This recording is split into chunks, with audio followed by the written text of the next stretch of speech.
บริการด้วยใจให้ลูกค้าเหนือความคาดหวังไอ้พร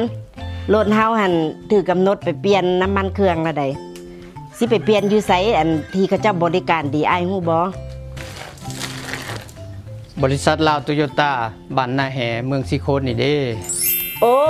เขาเจ้าก็สิเปลี่ยนน้ำมันเครื่องเก่าออกให้เฮาหมดอยู่บ่แหละแล้วเครื่องวัตถุมีค่าอยู่ในรถนี่แหละก็สิบ่เสียหายบ่แล้วเครื่องอะไรรถของเฮาสิยังคือเก่าบ่เปลี่ยนน้ำเครื่องแล้วเขาเจ้าสิล้างรถให้เฮาสะอาดอยู่บ่ล่ะอ้ายไปรถบ่ต้องย่านอยู่หันบริการดีอ้ายนัดเขาแล้วมื้ออื่น 10:00 นเช้าโอ้ไวขนาดพิลึกเนาะความน่าเชื่อถือคือการเฮ็ดให้มีความน่าเชื่อถือพวกเฮามีความพร้อมในการบริการลูกค้าทุกภาคส่วนแล้วหรือยังบริการด้วยความว่องไวใส่ใจในการนัดหมายเกี่ยมความพร้อมก่อนลูกค้าจะเข้ามาในศูนย์บริการ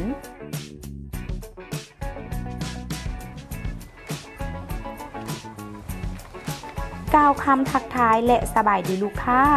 แม่นเป็นพื้นฐานของการบริการที่ดีและดูแลเอาใจใส่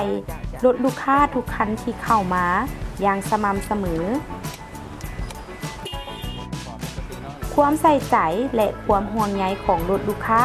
การที่จะได้สิ่งดีๆกลับคืนมามีค่าหลายกว่าเสมอ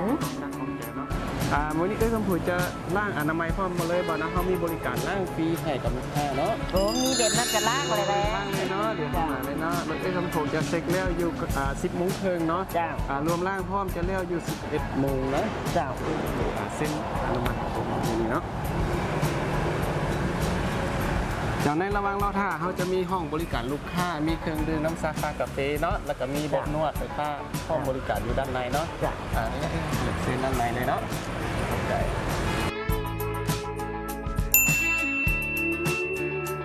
ความนอบน้อมและมิตรไมตรีที่มีให้กับลูกค้า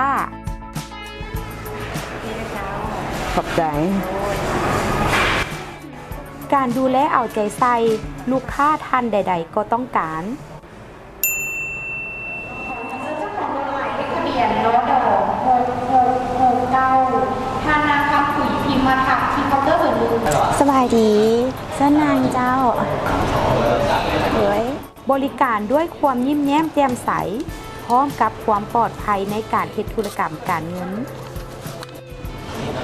เข้าใจหลายๆโอกาสหน้าเชิญใหม่เชิญทับรถด้านหน้าเจ้า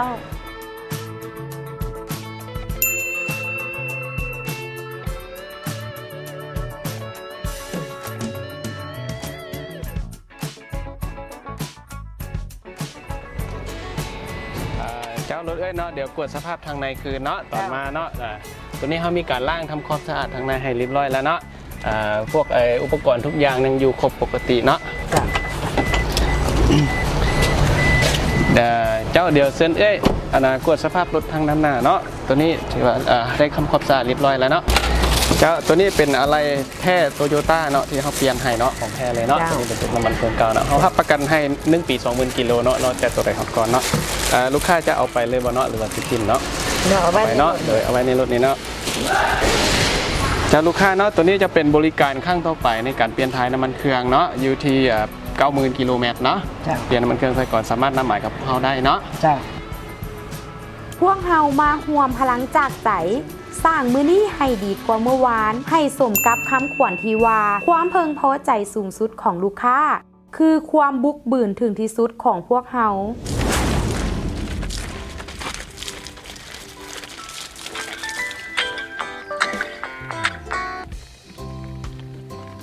ฮัลโหลสบายดีโอ้ปกติดีเด้อล่ะโอ้ให้คะแนน10ผู้แลบริการดีขนาดนี้เจ้าบ่เป็นหยัง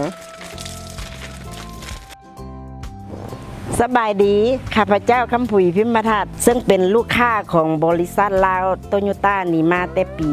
2004 นะคันทำอิฐก็ได้ซื้อเป็นวีโก้รุ่นทำอิฐของโตโยต้าคันที่2ก็แม่นซื้อ Fortuner นะแล้วมาคันที่3ก็แม่นเป็นวีโก้เซมรุ่นทำอิฐแล้วก็คันที่4แม่นวีออสซึ่งทั้ง4คันนี่ก็แม่นของโตโยต้าทั้งหมดเพราะว่าดีใจแล้วก็ภาคภูมิใจที่เคยได้ใช้โตโยต้าเนาะทุกสิ่งอย่างวัตถุอะไรก็แม่นสะดวกสบายนะ ดังนั้นแหละก็จึงว่าดีใจและภาคภูมิใจที่สุดที่ว่ามีโตโยต้านี่เคียงข้างไปตลอดในการเดินทางแต่เหนือฮอดใต้ให้ความสะดวกหลายดีใจหลาย